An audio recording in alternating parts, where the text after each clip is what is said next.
So the next panel session, before we have lunch, is with three really interesting speakers that have come from really all over the place. We have John, whom you all know.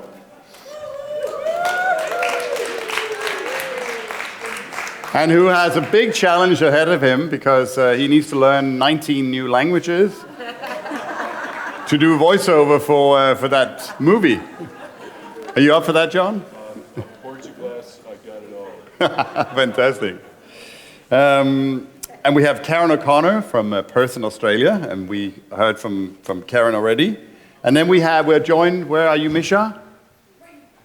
There you are, yeah. Misha Saunders, who joined us a little late, but we're so pleased that you're here from Baltimore in Maryland. So welcome to you as well, Misha. And the topic that is on now is, we've called it purpose/generations, because I think those two concepts are very similar to each other. Purpose is something that is something I worked with for over 20 years. When I first started Cycling Without Age, I ran an organization called Purpose Makers, based on the idea that organizations who have a purpose are much happier, they are much more productive, they are more profitable, but moreover, people are happy in those organizations, and they can accomplish a lot more. And so it's a lot more sustainable from many different perspectives. And I think there are so many initiatives. I mean, overall, what we do has a deep sense of purpose. It's rooted in what we do. But I think there are particular initiatives as well that I think are worth exploring. And that's why we have three wonderful speakers. And John, would you like to start with yours?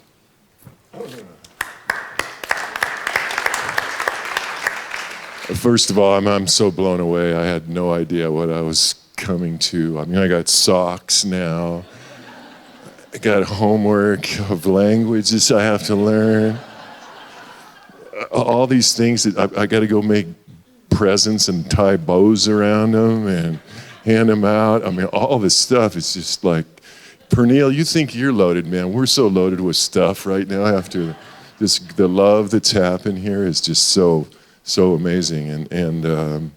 But I think, Miriam, come on up here.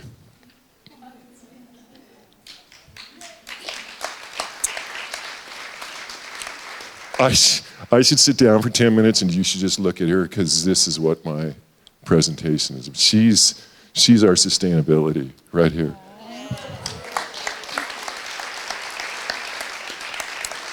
I'm going to start with a poem, because in my classroom I start with a story. It's by a poet named Shel Silverstein. If you're in America, you know who he is. He's written stuff for big kids and little kids. The little boy and the old man. Said the little boy, "Sometimes I drop my spoon." Said the old man, "I do that too."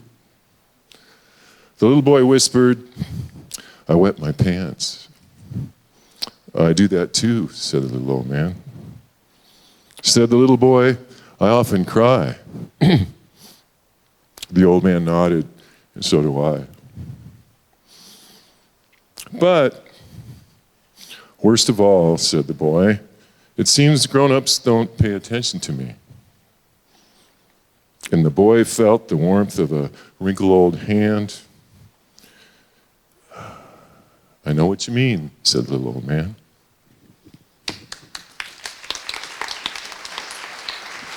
So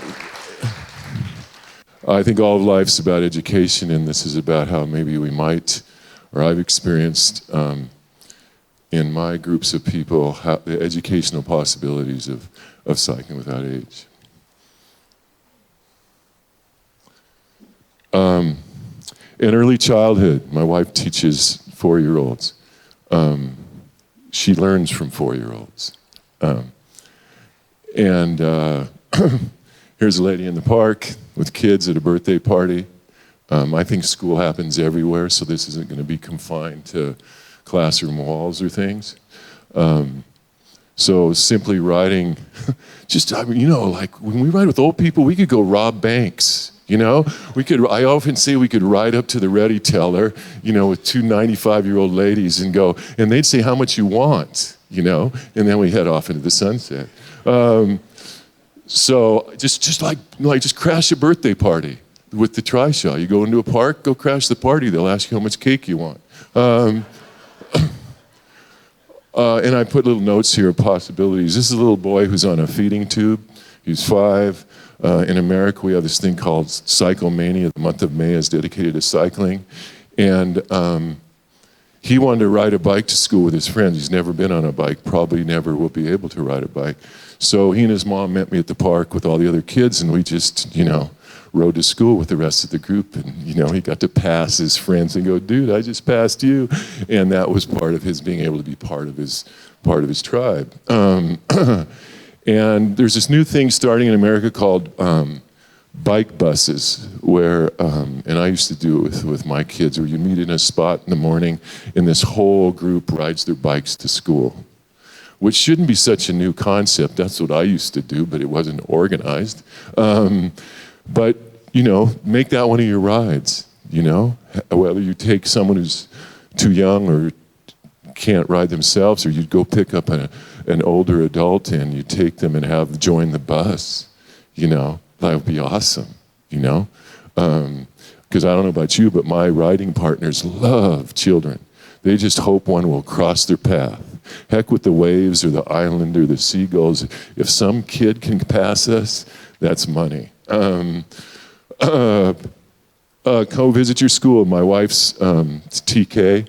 We're planning on having a couple of riding partners ride to school, sit down with the kids, take kids on little rides around the playground, interact with the other kids, ride through the hallway, get busted for doing that. Good. That's good publicity. People sticking their head out. Oh, was that old person riding out? Oh, yeah, cool. Why not? Kids will start paying attention maybe. So that's some early child. And I hope you have your own ideas, And if you're not a teacher, find a teacher to say, let's start this something in our school. My next, this is my jam. Middle school is where I come from. In fact, the first presentation I made at a healthcare center, we went in the room and there was a screen like this, and the old people, and I never worked with old people before, older people, and they came in. Some were drooling, some had stuffed animals that they were petting, some were half asleep, some walked in late. I go, this is just like a middle school classroom, I can handle this. It really is like I'm dealing with people who are losing their memory. Middle school kids, I don't know where they're at all the time. So it was very similar to my reality. And so what I would love to do, and I'm going to work with my school, and we started this before COVID happened, was in America we have, or in California, or in Santa Barbara, California, we have life skills classes for teenagers, sex, drugs, and rock and roll. You learn about that stuff. But we don't learn about what it's like to get old. Because we don't get old in California. So what I decided to do was every Wednesday, 2 middle school kids would come to one of the places where we rode. And one of them would bring their own bike, and the other one would be a riding partner next to an older person. And we'd ride out towards the beach. And if they had language, spoken language, then they would talk. If they didn't have spoken language, they might just hold hands. And then halfway around, this girl would switch with her, and the other one would sit in the front, and the other one would ride along, and then David would take pictures, and we would record stuff. And when we got back, because in California schools, we're just switching channels all the time. Even cool schools, now it's time for meth. Now it's time for, we're jerking kids around. I said, no way, you're not going to go walk back into the hallway after spending time with Oma from the Ukraine. Let's talk about this a little bit. So the center would make us lunch, and we would sit, the 4 of us would sit in a room, 1.5 hours and have lunch. And I'd say, okay, how'd it go today? We talk about how it went. And one time we rode with a man who had pretty severe Alzheimer's. And I said, the little girl, I said, do you have grandparents? Yeah. You have grandparents? Yeah. Do either of your grandparents have memory issues? The little girl raised her hand, little 11-year-old girl. And I said, and the other girl's looking, and I go, I get choked up. I said, does he remember your name? And she said, he used to. And that's where class started, right there. Because to go back and talk about that, all our kids are going to deal with something like that, but we don't give them any experience. What do I do when my mom forgets my name? And I have to wipe her butt. We don't do that. So I'd really like to make that part of the educational program. One activity that I would love to do in America, I don't know, some of you may have done this, but for the sex part of life skills, they give you a 5-pound bag of flour. I don't know what that is in kilograms, but in America it's 5-pound bags. And that's your child. So you're supposed to experience what it's like to care for a child through your day. So you put it in your locker.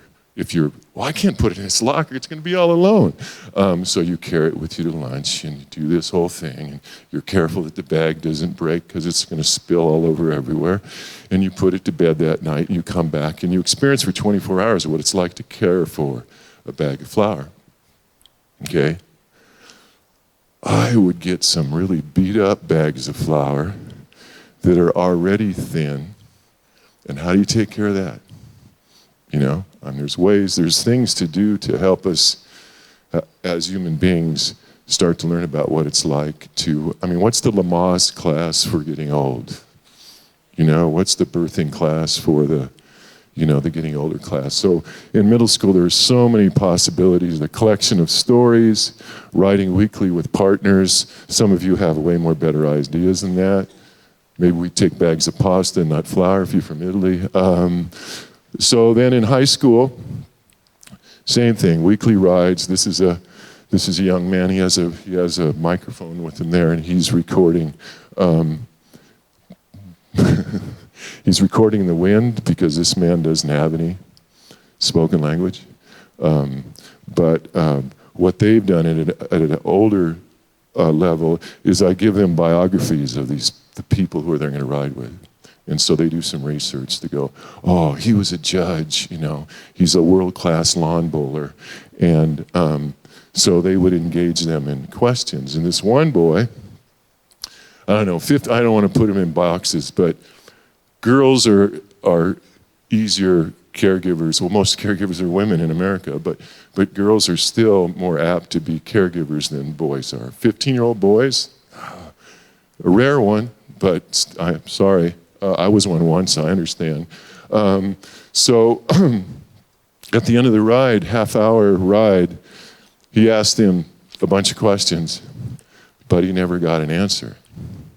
I went, okay. So we went to the room, we were having lunch, and I said, you sat next to that man for a half hour.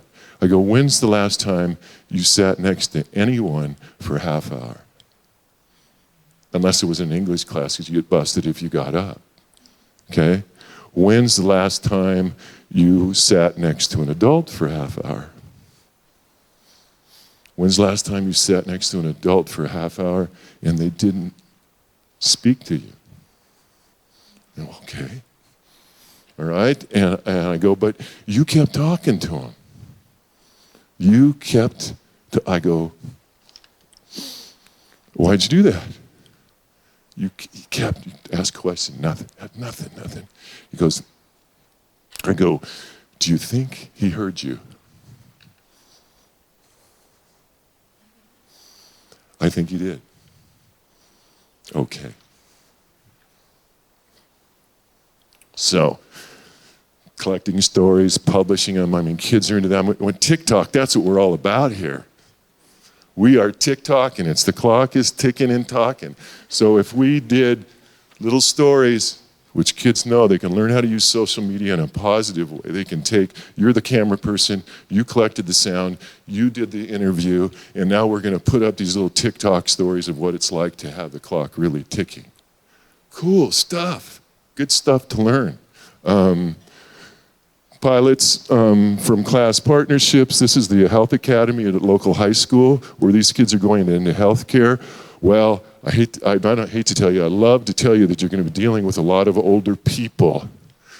That's going to be your biggest audience, okay? How about if you have some experience in high school and you get to go for bike rides with them as a way to start preparing for what you want to do?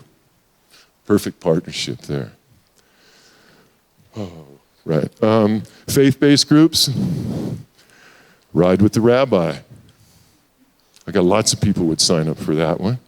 Ride with the priest, go for a ride, do confession. You know, we've done weddings, why not confessions? You know, we do bar mitzvah and the dang trisha, heck yeah. So, but I think really there's faith-based groups who that's one of their core missions isn't algebra, but it's caring. So I think there's ways to incorporate that into those. Some sources. This is a beautiful book written in Australia, actually. Wilfred Gordon MacDonald Partridge, check it out. The Graduation of Jake Moon, I use it with my middle schoolers about a young boy with his grandpa with Alzheimer's moving in. The Giver, the scene where they're caring for the old people. Whoa. I mean, I've read that to 16-year-olds and they're wiped out.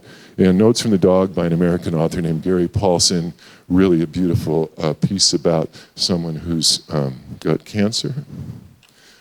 Some film possibilities. Jack.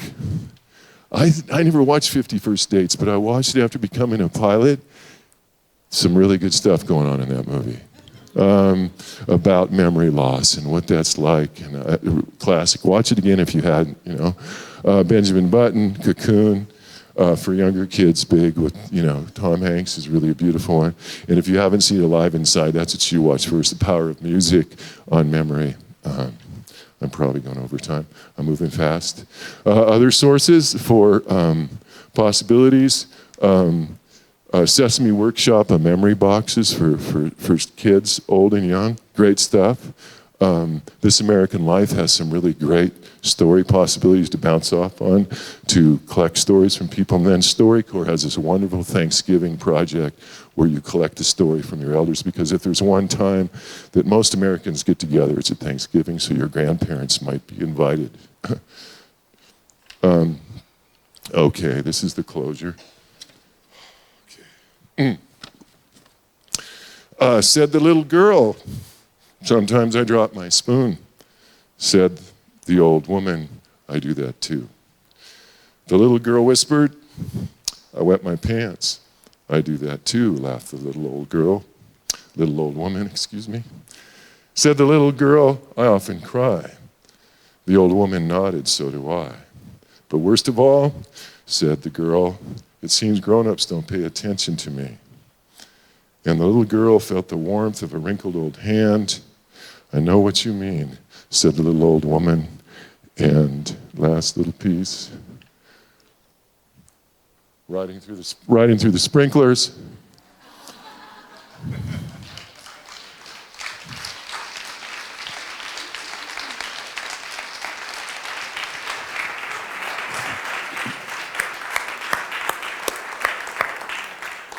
Thank you so much, John. That is